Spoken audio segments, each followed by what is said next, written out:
Good afternoon. I'm Ashley Wicks, and we are at the Butler Snow Spring Series, Financing Projects with New Market Tax Credits, and we'll be focused today on manufacturing. A few housekeeping matters. If you look at your lower part of your screen, there is a Q&A function. We want this to be as interactive as possible, and we want to make sure that we're giving you the information that you want to hear. So if you have any questions throughout the presentation, feel free to post them in the Q&A function of the chat.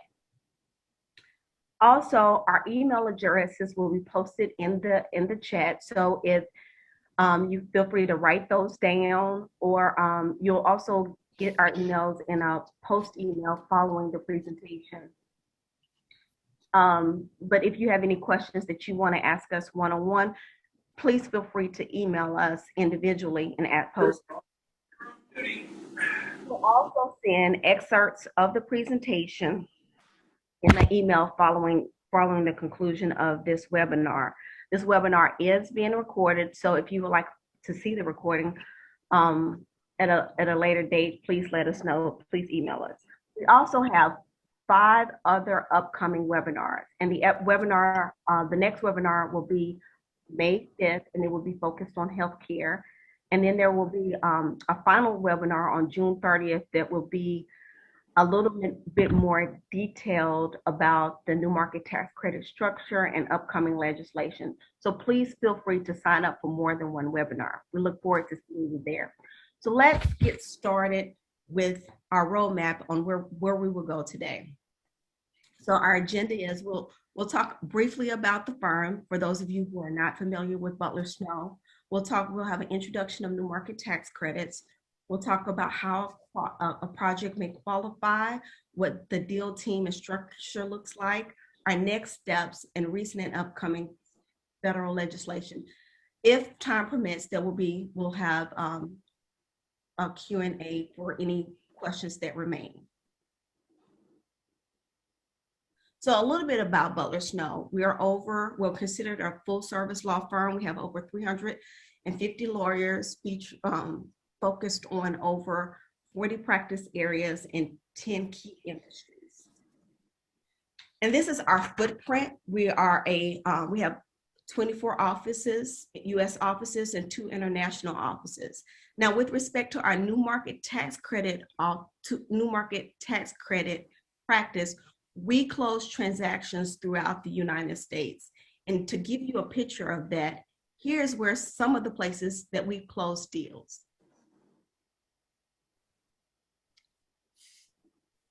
Now, with respect to new market tax credits, incentives, we have a deep bench. And fortunately today, joining us, we have members of that deep bench or expertise with expertise in the market tax credits. We have Ann Harrod from our Denver, Colorado office, Trey Parker from our New Orleans office, Anna Watson for our Ridgeland Jackson office, and myself moderating the panel. Now, in some cases, I will act as if I am doing a manufacturing deal and pose questions to our panelists to make sure that the information that you want to know comes forward. So we're going to start with an introduction, a basic introduction to new market tax credits. So we'll start off with Trey. Trey, what types of manufacturing projects can be financed with new market tax credits? Sure. So new market tax credits allow for a pretty substantial range of manufacturing projects, from your typical new facility construction to a renovation of an existing facility, just to essentially improve operations and allow you to continue to produce products and potentially produce new products. You can do expansions of existing facilities, for instance, for a new product line, or you just need additional space for your existing product line. You need to increase your shipping capacity, adding more shipping bays. You need more space just for administrative capacity. So it can cover a range of physical expansions as well as upgrades to existing facilities, your power systems, your environmental controls, your IT infrastructure, basically everything that can allow you to succeed as a manufacturing facility. You can even do working capital as well.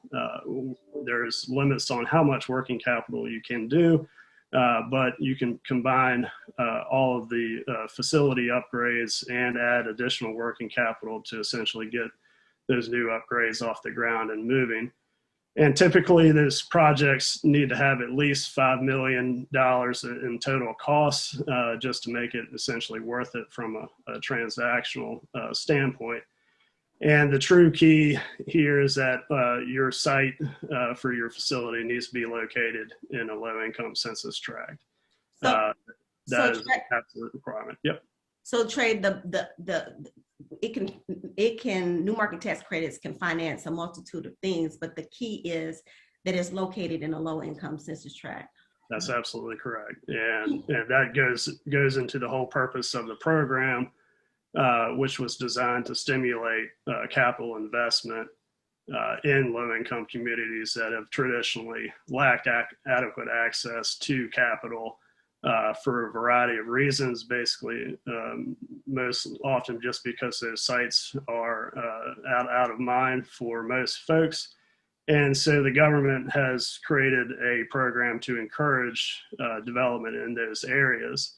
And so the New Markets Tax Credit Program was passed in 2000, and it created a tax credit for 39% tax credit on for every dollar that is invested into a community development entity.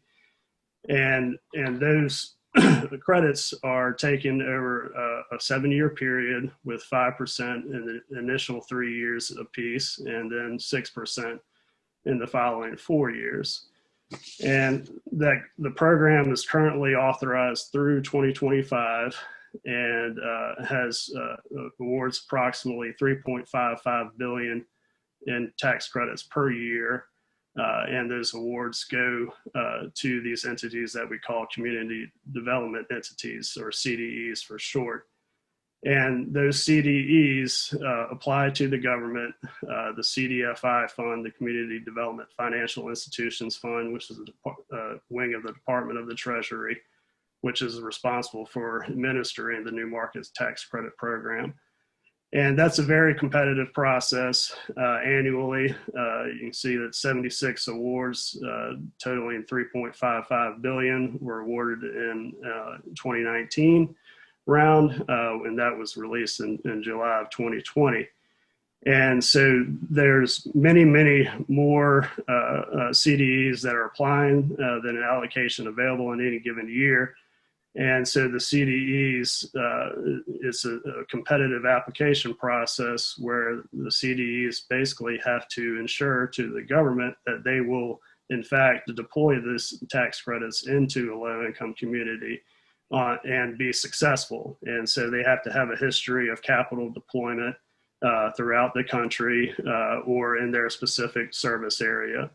And that the CDEs often have a geographic focus, either on the national, regional, or local level, or a division between metropolitan areas and rural areas. And rural areas, as we all know, are very desperate for capital and economic development because of the drain from those areas that has been occurring over really the last 30 years. So the New Markets Tax Credit is an effort to reverse that trend. And so the CDEs will go out into the world and find projects that are in low-income communities and put the allocation towards that in order to stimulate that economic development. So we currently have some bills that are in line to permanently extend the program, and we would certainly appreciate everybody's support in that regard. And I just want to clarify one point. In our earlier slide, we talked about that the project being located. There are exceptions. There's a target, what we call a targeted population exception, where it could be, it could service the targeted population. This is intended to be a very Flexible.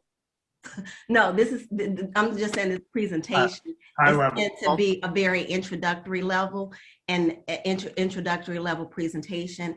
And there are usually, there are usually some workarounds and exceptions to every rule, and we won't cover all of those, but the intent for this is to be a more of a introductory base level presentation. But there are, I guess, some exceptions, but the place to start is to see whether or not your project is already in a qualified low income census tract.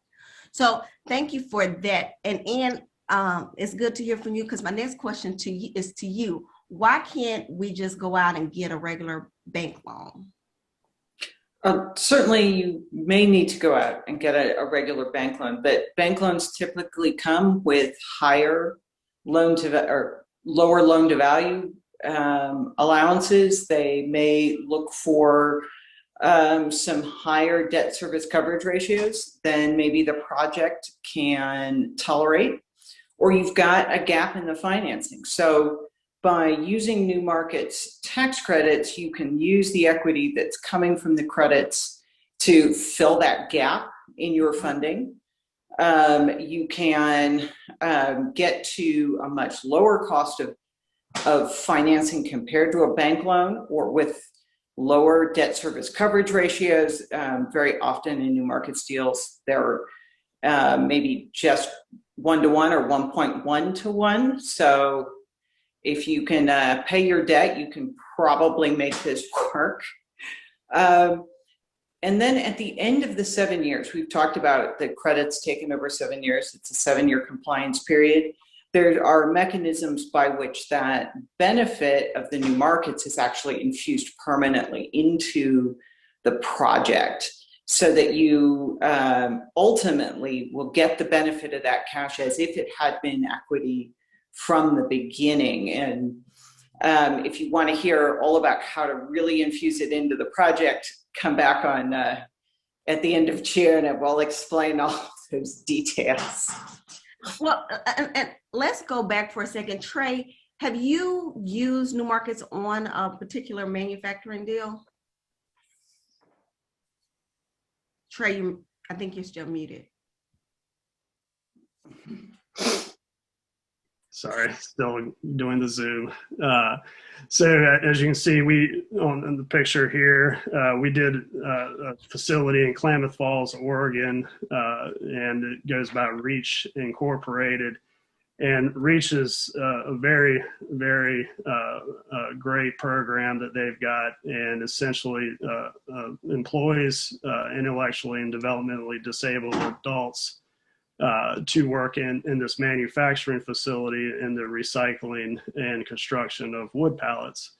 And basically they receive old wood pallets, and then will either recycle them into new pallets, or deconstruct the pallets and use the lumber to make additional wood products. And very successful program. They employ about 125 individuals over the course of the program. 75 are currently employed on site of the facility. And so the total project cost is around 10 million. We had a 7 million in New Markets allocation. And there was also a USDA loan component, and the USDA loan was used to purchase 2 real estate sites that had existing facilities on there that were converted to new manufacturing facilities to expand the Reach project. And it's been very successful. They've continued to add employees, as well as additional job training and life counseling services. And it's a project that we're particularly proud of here. So. Okay, so next we're going to talk about how does a project qualify for the New Market tax credits. Anna, I have a project. How do I know if it's right for New Market tax credits? So we put together sort of a question roadmap or a matrix, if you will, and some of these questions we've kind of already gone through. And I think the first question is really, do you have a project? So like Trey alluded to, are you planning new construction or expanding or rehabilitating an existing facility? Do you have a large equipment purchase? And if the answer is yes, then the next question is or will the project be located in a low income census tract? And we talked about earlier, in order to be eligible for new markets, a project either needs to be located in a low income community or serve a targeted population, which we're not going to get into the targeted populations, but there's general sort of threshold criteria for eligibility, but a project, CDEs are really looking for projects that are located in what we call severely distressed census tracts or rural or non-metropolitan census tracts. So there are a number of websites, and those will be included at the end of the presentation, and I think they'll be included in the materials that we send, after the presentation. You can go on those websites, search your address, and see whether your project qualifies, if it's in a severely distressed census tract or a rural census tract, or if you want to email any one of us, we'd be happy to run a project address for you and let you know whether or not it qualifies. So let's assume that you have a project, it's located in a low income census tract. Then the next question is the project size greater than $5 million? And Trey sort of alluded to this as well. Given the complexity of the structure and the cost associated with putting the deal together, there becomes a point where the benefit is outweighed by the cost. So typically we like to see projects that have cost of over $5 million. Now, have there been projects that have been done that have been at or around $5 million? Yes, there have. But it's definitely something that we would want to look at, in the cost versus benefit, because at the end of the day, it needs to make financial and economic sense for you and your business. We're not going to push a deal or try to get you to do a deal just to get it done, because that doesn't help anybody. So let's assume you have project cost of $10 million. The next question would be, does the project have community benefits? And we'll talk about that in the next couple of slides, but really, as Trey again alluded to, projects that create jobs, have positive community outcomes, or provide services to certain individuals. That's really what we're talking about. So what are CDEs looking for? So CDEs are looking for projects that not only create and retain jobs, but also create quality jobs. So jobs that provide living wages or employee benefits. So living wages are basically the minimum hourly wage necessary to meet basic needs. And then obviously employment benefits would be healthcare benefits, retirement benefits, maybe employee stock options. They're also looking for projects that have accessible jobs. So jobs that are targeted to or made available to low-income people or residents of a low-income community, or maybe individuals with a lower level of education. So maybe jobs that require a high school degree, or maybe just a 2-year degree or something of that sort, or jobs that are available to individuals who face barriers to unemployment. So with the REACH example, they were employing individuals with development disabilities. So there's no one size fits all, I would say, but definitely when it comes to job creation, they're wanting to fund projects that have quality and accessible jobs. They're also looking for projects that provide services to low-income individuals or residents of the community. So whether we don't typically see this on a manufacturing project, although there is an example coming up where there was a healthcare component or a medical component, but there was one other point. They're looking for shovel-ready projects, so projects that can close within 12 to 18 months. So again, we've gone through some of these. A lot of times we'll see manufacturing clients that commit a certain amount of money a year to workforce training or workforce development, or maybe they provide some sort of scholarship. Another thing, the sustainable outcomes here.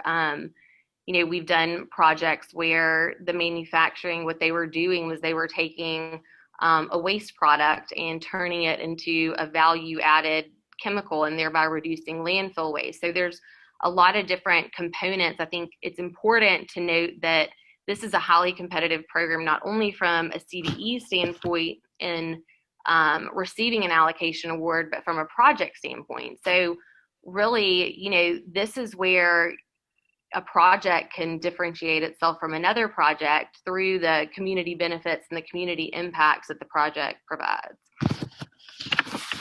So we talked about, go ahead. I was just going to say the last sort of thing is the but for NMTCs, and it's really, CDEs are looking for, they want the project to be able to tell, but for the tax credit financing, this project wouldn't have been able to get done, or it wouldn't have the type of community impact that it may have because of the new markets. And one other thing I'll note, sorry, Ashley, I'm going to let you ask your question.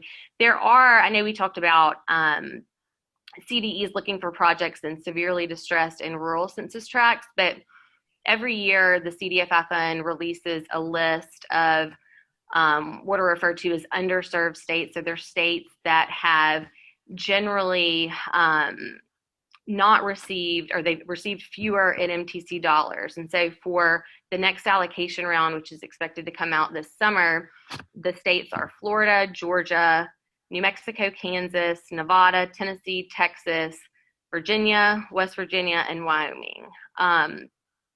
So businesses with projects in those states are likely they'll be of particular interest to CDE. So if you have a project located in one of those states and it's in a rural census tract. So Anna, I'm gonna actually ask you another question. So if you highlighted several states, and that's for the round that will probably be announced this summer, right? But then there will be there's another opportunity to get in some a CDE's pipeline, right, with the applications? Right. So again, I think Trey mentioned this, but the program was recently extended for another 5 years. So there's 5 more rounds of allocation at $5 billion a year. So typically once the allocation awards are announced, a couple months later, it's opened up for the next round where the CDEs put in their application for the next round of credits. And it's always beneficial for a project. Maybe you don't have a shovel-ready project right now, but maybe you have like a 2022 project. If you can get into a CDE's pipeline that they sort of talk about in their application, because in their application, they're telling the CDFI fund, here are the types of projects that we're going to fund if you give us allocation. So that's always a great place to be, and sort of go ahead and get in front of a CDE, because you might not be ready to go now, but if they're successful and awarded allocation, then you sort of are already on the forefront of their mind, when the time comes to get your project going. So I have a project. It's in a qualified census tract or serving a targeted population. And what can I use new market tax credits to pay for? The program is very flexible. We can use the proceeds of the financing to actually buy the property, to pay for the architects and the engineering that are going to be needed to get the project up out of the ground, the site prep. If you're buying an older building, we can use the money for the rehab that's necessary to get the building in a condition where you can use it. We can use that money for site prep. We could also to refinance some expenses that have already been incurred. Right now, there has been something of an extension of that look back period because of COVID-19. Usually it's 24 months that we can look back for costs that you've already expended And these are all capital costs, things that are going to be capitalized into the project itself. We can use it for soft costs. It will unfortunately also be used to pay some of the closing costs and reserves that are required by the project. And we can use it for equipment. And I do want to talk a little bit about the types of equipment. This isn't sort of small things. These are, particularly if equipment's a big component of your project, if it's the manufacturing line, it's things like large scale generators and that are going to have a long useful life, and usually are pretty expensive to buy, more in the millions of dollars. Not, this isn't necessarily looking at, trucks and sort of small equipment that you might otherwise need in your business. There are a few things we can't use it for. We cannot use new markets for what are called sin businesses. So no liquor stores, no, adult entertainment stores, massage parlors, those kinds of things. Most CDEs and investors are hesitant to do things that have a marijuana component to it, even though that is not explicitly excluded. We can't do residential rental property. And in this case, that means it's more than 80% of the project. So if you're looking at a mixed use project where you've got a layer of retail and restaurants and maybe some office space, and then there are also some rental units above that, that is something that we can do as a new markets project. We can't do farming, but we can do some of the equipment for farming. So we've seen some businesses that were building hydroponic facilities. With COVID-19, where farming businesses are having to retool and repackage so they can sell more direct to consumer as opposed to into the more traditional wholesale or restaurant channels. That would be something new markets could help finance, would be building that new facility that would allow packaging in a smaller packages that can go into grocery stores, as opposed to big packages for retail or for restaurants or commissaries or that kind of thing, since so many of those things have been shut down recently. And we have a upcoming webinar that focuses more on real estate development type projects that will do a deeper dive into those types of structures. But Ann, can you highlight for us one of the projects that you recently worked on? Yeah, we've actually done 2 installments for Color Masters, and they are in Alabama, in a very small town. They are the principal employer in that community, and they've expanded rapidly. They make the flexible plastic packaging that wraps many of the paper products that, like toilet paper and paper towels, that we've all been buying more of. We did both large scale equipment purchases. These were for their extrusion lines. So we were able to finance those kinds of pieces of equipment that were going to be in service for at least 20 years from the time they were purchased. We then went back and we financed some expansion to their actual facility. They have kind of a campus of buildings, so we were able to expand and upgrade a number of their manufacturing buildings, including putting in a clinic space that would allow them to bring in healthcare providers to take care of the employees, not just for accidents on the job, but they were providing some basic healthcare to their employees and their families as well. And then we were going to they are building a rail yard that will allow them to connect into rail transportation for their products, and greatly expand their ability to get their products out of Albertville and shipped around the country to the places they need it. So, and in those cases, actually, they'd actually made the expenditures, so these were done as reimbursements for pre-existing expenditures, and that freed up cash for them to continue their expansions and continue to grow, which was very important for them. So, and they kind of used it more, they're using new markets as a kind of a financing plan where they've had expenses, they use new markets to reimburse themselves, and then they can use it for future financing. Is that correct? Yeah, and there was a bit of a combination. That some of the construction that we did recently had already been put in, but the rail yard is under construction now. So, and those were all future expenditures.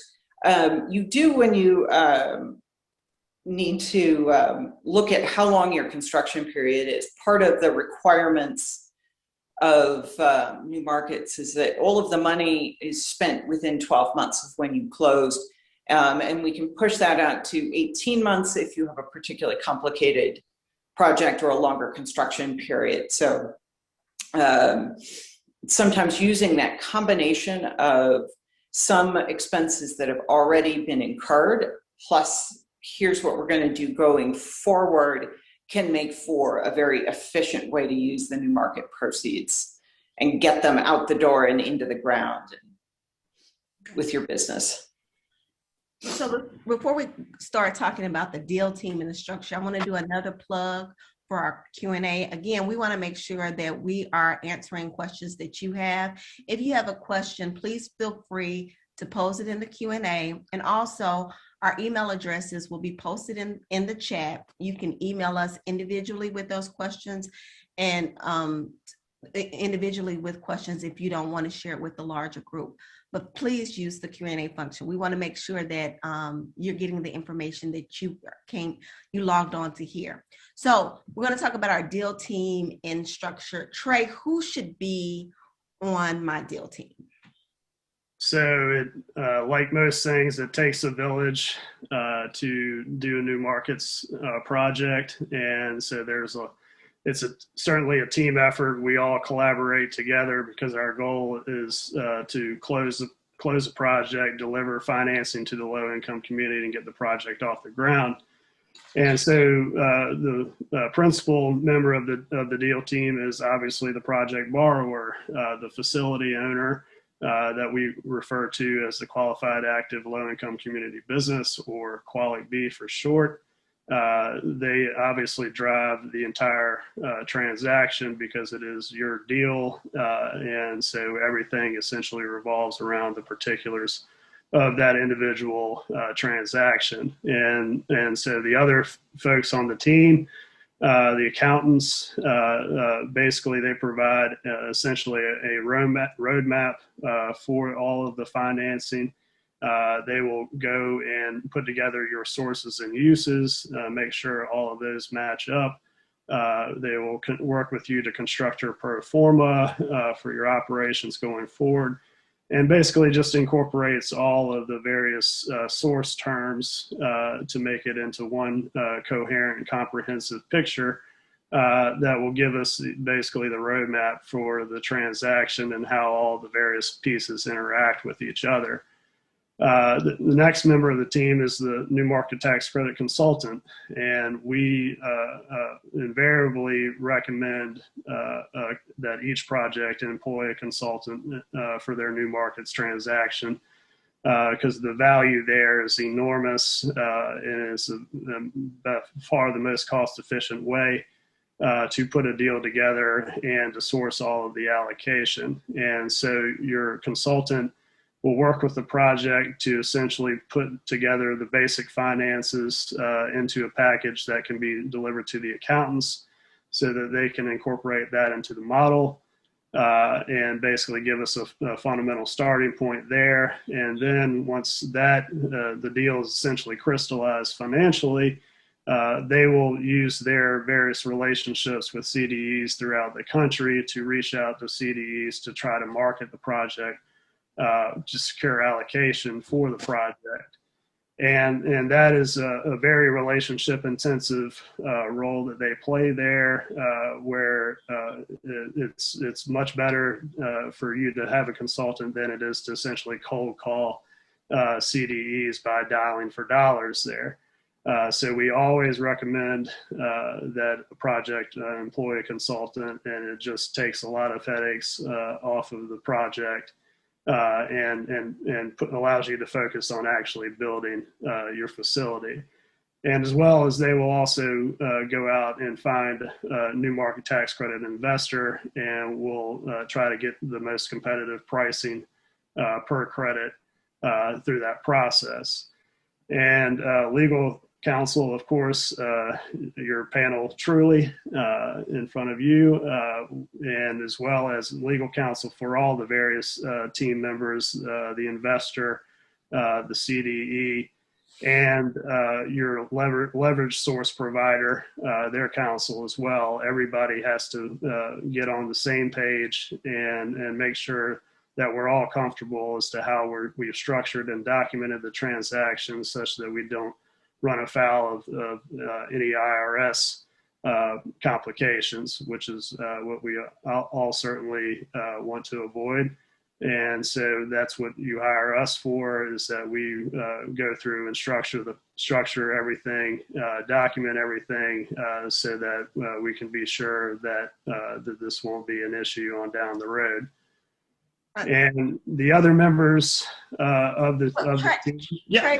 Trey, before you move on to the other participants in the team, if this is your first time doing new market tax credits, and you are the project, this is your brain trust. The accountants, the new market tax credit consultant, your legal counsel. So if this is your first time doing a transaction, these are the individuals that work together to help push the deal forward from your side.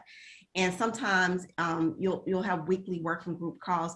Sometimes it may be necessary to have a sideline call to make sure that you as the project fully understand what you're committing to, what your obligations are, what's missing, to push it towards close. So this is your team. This is your home team. But Trey, who else will we have on the deal? One other thing I'd add, when we speaking about the consultants, most of them will work on a success fee. So they're happy to talk to you early on about your project and is this really worth pursuing, and help you shape it for its success. So don't be afraid to go talk to them, because you don't want to incur a lot of upfront costs. Most of them will happily spend an hour or two to see if you really do the project there. And they can often give you a very quick and easy answer depending upon the project. Some projects, types of projects, are so out of favor in the community development entity nature of the allocation, that those kinds of deals just aren't simply being done. So they're a very good resource for saving you a lot of time and money in approaching a new market transaction. And we can provide you with, if you're new to this space, we can provide you with a list of consultants. Certainly. As well as answering some of those questions too, but. Right.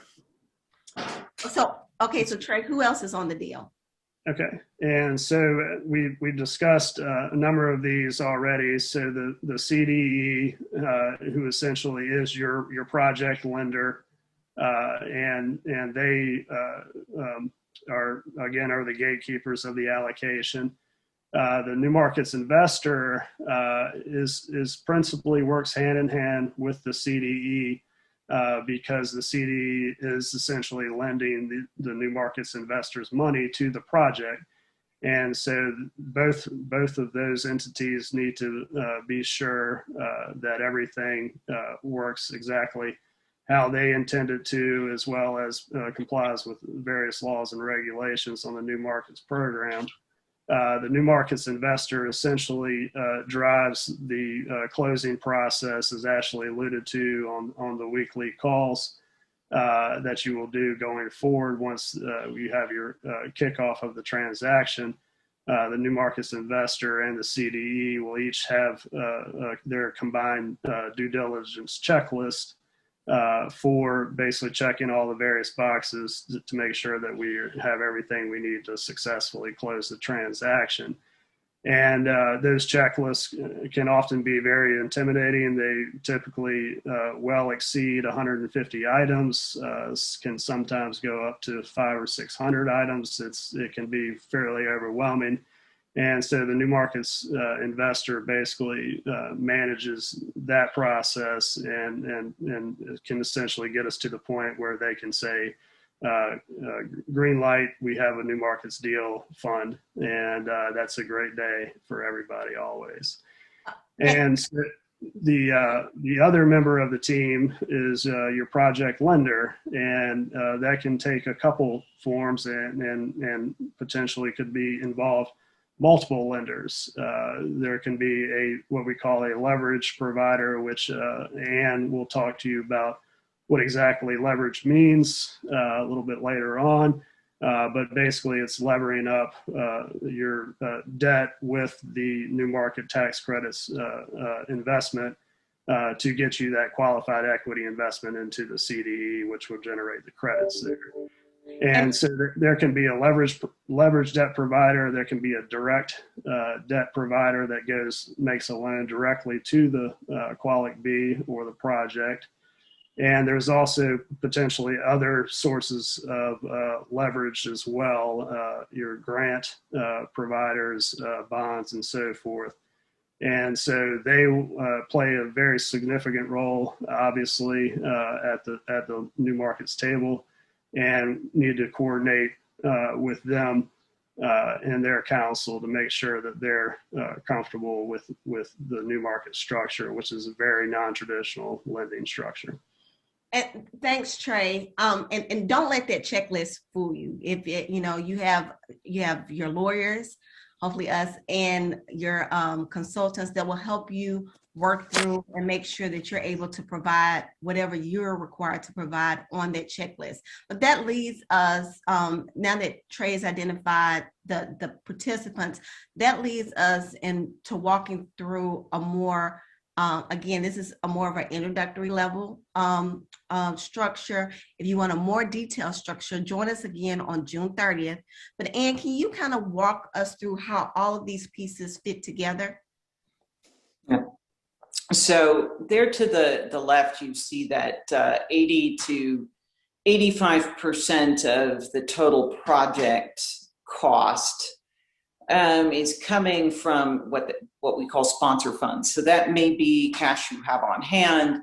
It may be money you've gone to go borrow. It may be coming from other incentives, and we'll talk a little bit later about some of the other incentives that you can combine well with New Markets. Then 15 to 20% of the project cost is going to be coming from the investor. This is what they are putting into the project in exchange for getting the New Market tax credits over 7 years.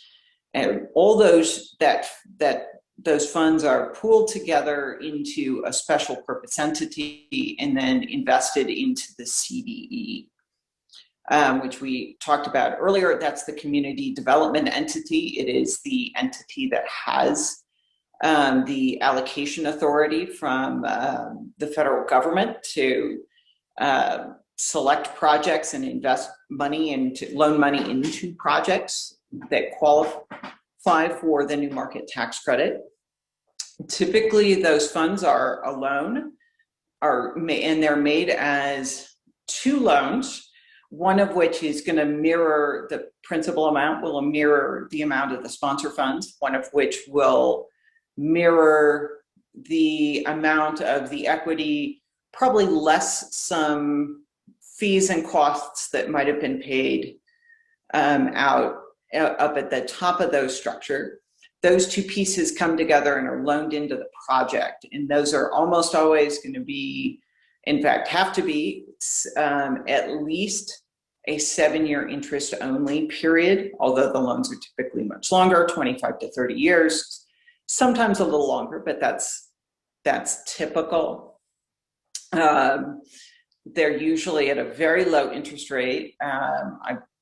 We're seeing rates less than 2% most of the time on the deals we're doing right now. So that's where that benefit over a bank loan is you're getting a much lower cost of funds compared to going to the bank. And at the end of the compliance period, as we mentioned before, that B loan amount that corresponds to the equity typically will stay with the project, and that provides a long-term benefit to the project. You've got very patient capital that is there to support the project during what might be a long 7-year kind of startup period that's a little longer than normal. So it gives your project a lot more flexibility and a lot more time to get up and running and get its feet under it. And we had a question in the Q&A. Sure. It says, if we have a new project, can we use new market tax credits to purchase the property and pay for engineering permits? What is needed to use new markets? Do we need to pay up front for them and then wait for new markets, or do we wait for total funding? It's a little bit of a chicken and egg thing. You certainly can use new markets in order to pay for all of those things. But typically, the CDEs and investors want to see that you have a viable project and a pretty solid budget going at the time the deal closes. So that may mean paying up front for things like engineering. It may be paying up front for options or getting site control, like purchasing the property before the new markets deal closes. But then those things can be reimbursed at the time we close. So essentially getting those funds back. And that's something where if you have a site that you really think it's in the right place, you want to really look at new markets as a possibility.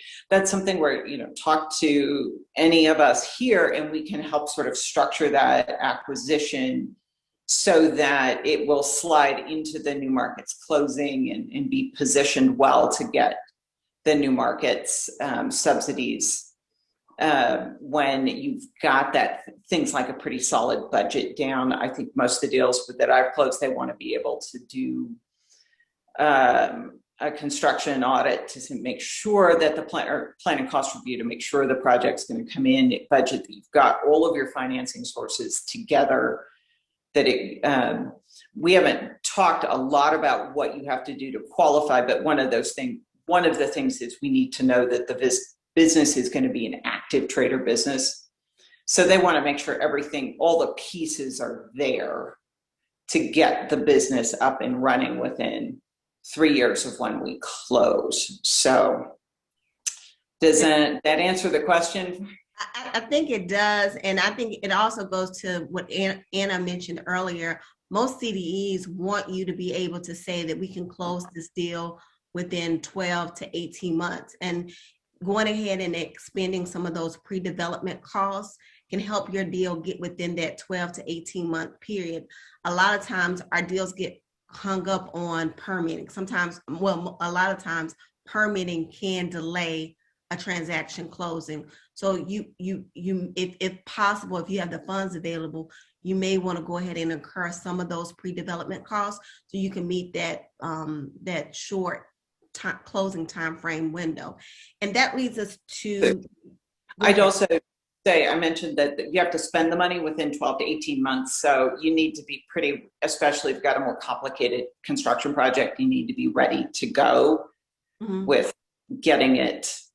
having your construction set up in advance.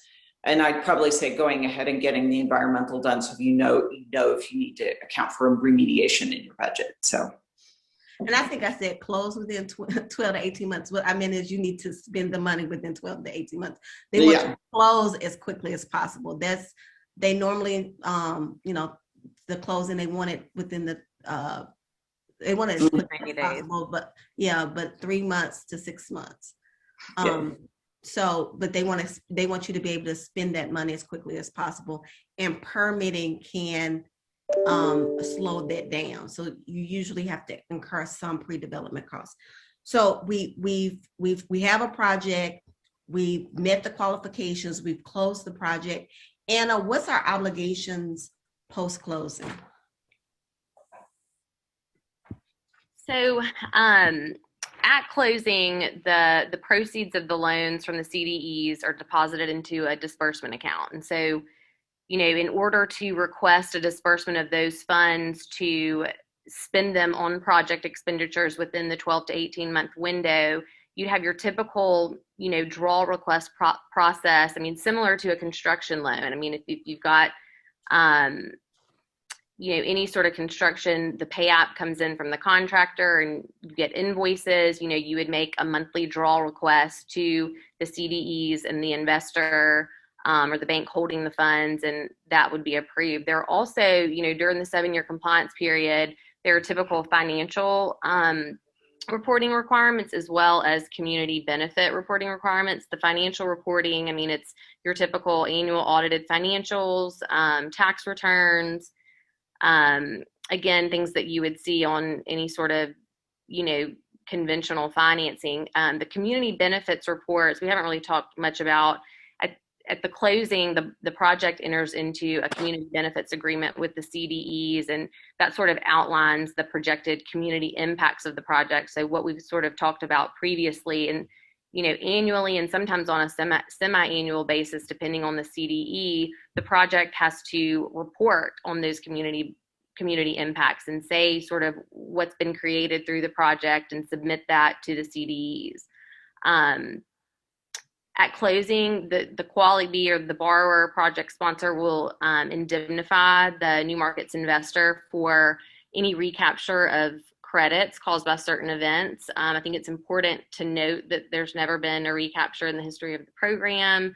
And there are, certain cure periods that are in place. So the likelihood of a recapture occurring it's highly unlikely, but the risk is out there. And then again, we talked about the 7-year compliance period. At the end of the compliance period is when, sort of all the parties come back to the table and unwind the transaction. We typically tell clients, especially for-profit entities, a couple months out to sort of get in touch with us, and we can sort of start structuring, the best way to maximize the benefit of that B loan that we've talked about earlier to the project.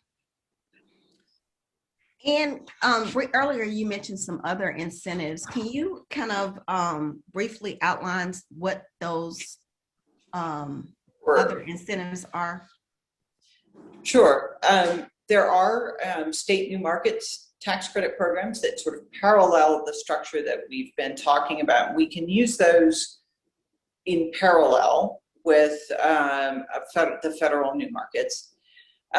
We talked earlier about the 80 to 85% of the project cost that the sponsor needs to have put together.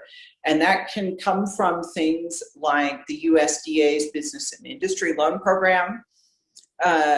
It can come from the Community Facilities Program as well, although that's somewhat less relevant to this group probably. SBA loans. You can use EB-5 loan programs for some of that. The project can benefit maybe from tax increment financing or other pilot programs, payments in lieu of taxes. If you're going to get a tax abatement, can help with costs. You may get state or local grants. We can work with those. We can use historic tax credits. We can use the investment tax credit particularly for renewable energy to piggyback on with this. LIHTC, low-income housing tax credits, cannot be used. That is one caveat we cannot do. And very quickly, opportunity zones. Anything that's in an opportunity zone is in a low-income community, so you could use new market tax credits. The opportunity zone program, though, is an equity investment. It can provide some of the equity coming into our quality business, but we can't quite use it to leverage it through the structure. But it certainly can, isn't that something else that's very consistent with new markets that can fill the gaps in your financing? And I kind of rushed through those, so we'd have about, looks like we have about 5 minutes left, and I'll let Ashley finish up here, and if we have any final questions. Okay, thank you, Ann. We're going to talk about what are the next steps. And I will tell you that in your post email, you will get this list of next steps to kind of be a checklist for you after this presentation. And again, please feel free to reach out to any of the panelists or any of the members of the Butler Snow New Market Tax Credit team. So Trey, can you kind of quickly walk us through what are our next steps? Sure. So basically numbers 1 through 8 kind of compressed together a little bit. So I'll just kind of basically generally run through them. But number 1 should be just hire us, but we'll go ahead and put the project first because that's pretty important too. So basically make sure. Trey, good job with the shameless plug, but thank you. Yeah, I'm sorry.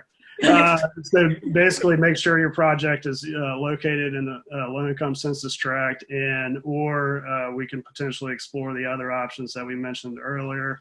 You typically want to go ahead and establish site control and start crystallizing your project, hire your architect to develop your plans and specs, get your general contractor, start working on your budget so you really know what the universe of the financing side will be going forward. Get your project team together. Number 1, certainly hire the consultant to get them started to help you package your project together for marketing purposes to the CDEs. You'll start working on your sources and uses, and part of that is identifying your leverage source. And when we're talking about potential leverage debt providers, we really need to start those conversations almost immediately, especially for institutions that have not participated in a new markets transaction structure before, because of the basically non-traditional way of doing that financing, where you do not have a direct mortgage on the property. And you're also required to forbear from foreclosure for the compliance period, that 7-year period. So many lenders are not comfortable with that situation, and it takes a lot of education to get them there. So we suggested that process happen almost immediately. And then you'll put together essentially your marketing package, which is your community impact information. You know what your jobs are, and there are consultants out there who can assist you with essentially putting a number on your community benefits. And it's a fairly new field that's arisen, but they are out there. And then at that point, your new markets consultant will go out and find the allocation and the investor. And basically then we'll just start doing the closing calls. And as we said earlier, those typically take about 90 days from executed term sheets and kickoff to closing. So that can be a process. And as mentioned, you want to go ahead and get your lead time due diligence items going quickly, which is your survey, your environmental reports, and as well as your title, because those are 3 main areas that can typically slow down the closing process, as well as the permitting, as was mentioned earlier.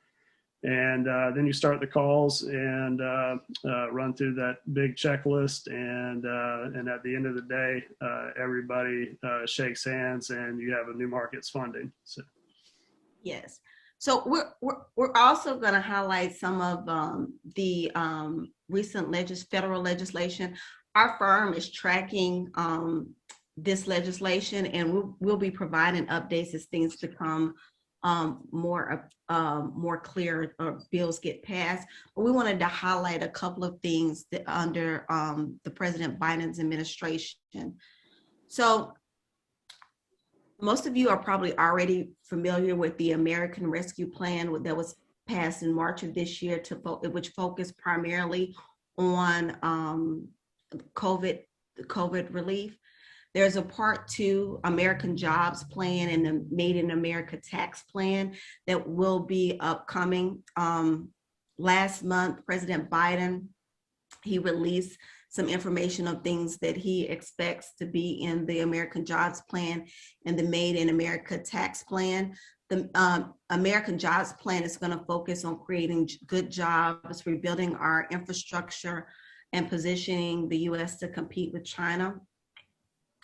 The Made in America Tax Plan provides for corporations to pay their fair share of taxes and encourage job creation at home. And this is basically taken from an overview of what those plans are. I will note that in the information released by President Biden, specifically with respect to manufacturing, there is a focus on revitalizing manufacturing, securing the U.S. supply chain, investing in R&D, and training Americans for jobs of the future. So again, our firm will provide updates as more information becomes available under these two plans, but join us at our June 30th webinar, which will focus more in depth on some of the upcoming legislation. And by then we may have some more information. We've answered, I think already we're running out of time, and we've answered most of the questions in the chat. But if you do have some additional questions, please feel free to email us. Our emails have been included in the chat. They will be included in the post-webinar email, as well as certain slides from the presentation. This recording is also available. If you would like access to it, please email us and we'll be happy to share that with you. As Anna mentioned before, if you have a project site and you want us to look it up for you, we'll be happy to do that. Also, you can do it yourself in the resources that are included in our post webinar email. We included like the links to the mapping information if you wanted to do that yourself.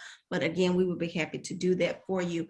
And just as a closing matter, I also wanted to let you know we have a deep bench of new market tax credit professionals. As I mentioned at the beginning, we have a total of 6 webinars. This is the first of the 6. Please feel free to join us with any of our other webinars, and you'll get to see some of our expertise exhibited in those webinars. And our job with representing the project is to help make this to the extent possible to help shepherd you through this process, and we're willing to do what is necessary to get you to what is necessary and reasonable to get you to close. So are there any other closing matters? Okay, thank you again for joining us, and thank our panelists and Kim Smith, who has been operating the Q&A. Thank you all for participating.